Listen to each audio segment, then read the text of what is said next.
Brad asked me, what are your thoughts on the NCAA's ruling on Tennessee regarding its violations? Well, here was the punishment. If you've been out in left field on this, they got to pay $8 million in fine. They have a total reduction of 28 scholarships. A lot of that has already been scholarships served. They are vacating 11 wins. Oh, man, what a dagger to the chest. All of a sudden, you were ordered not to remember watching those games Tennessee won. And Jeremy Pruitt has a 6-year show cause and a 1-year automatic suspension. That was the long and short of the punishment. I told you guys I thought this was the path forward for the NCAA. So the path forward, I think, is they're terrified of getting sued when they hand down these decisions, and it looked like that may have been a factor here for reasons I'm going to read you in a second. They're just going to fine schools a ton of money. That's what they're going to start doing. And by the way, that's what they should do. Those kids on campus right now shouldn't be paying a price for what a former coaching staff did. You know what else kind of sucks here that no one talks about?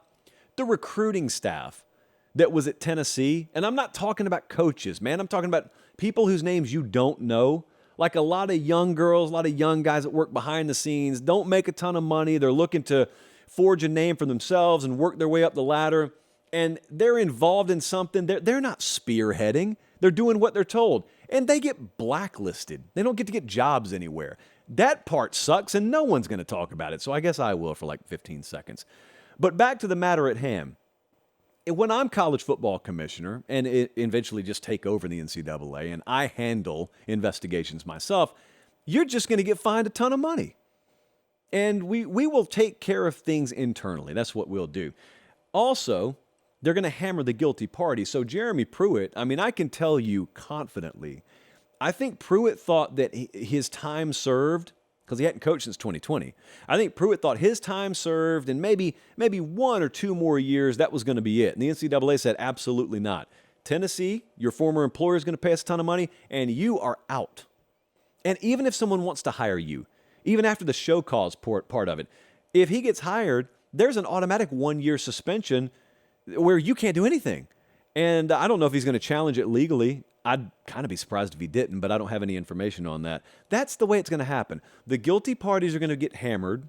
The university is going to get hammered, and that's the way it'll be moving forward. Now, there is this interesting tidbit, paper pop worthy, from the Knoxville News Sentinel earlier today.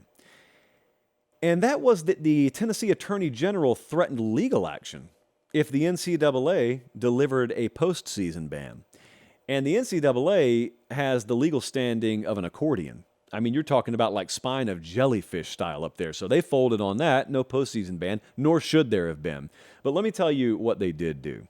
As I read earlier, yeah, you got the fine. Yeah, you got the scholarship reduction. They took away 11 wins Tennessee had. You saw them win the games. I saw them win the games. And the NCAA is still living in a world, in that bubble of theirs, they live in a world where they truly think like boom, boom, like a clapper system. You turn the lights off at night. They've got a clapper system in Indianapolis, and all of a sudden you hit that double clap. Those wins never happen. The most casual behavior imaginable is how I would classify it for anyone out there wondering what I think about it.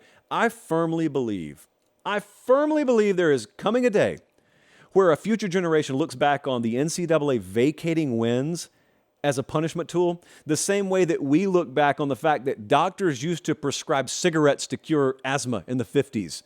Like, you can't breathe? Here, puff on this lung dart. That should help you. Well, that's crazy. About as crazy as vacating wins as a punitive measure for something that we all saw happen, and nothing about saying that history didn't happen changes the fact that it did happen. So yeah, that is where we are in Knoxville. The good news for our friends over there is you should be set moving forward. I mean, Josh Heupel got this news. This was not something that made Josh Heupel say, honey, pack our boxes, we're moving.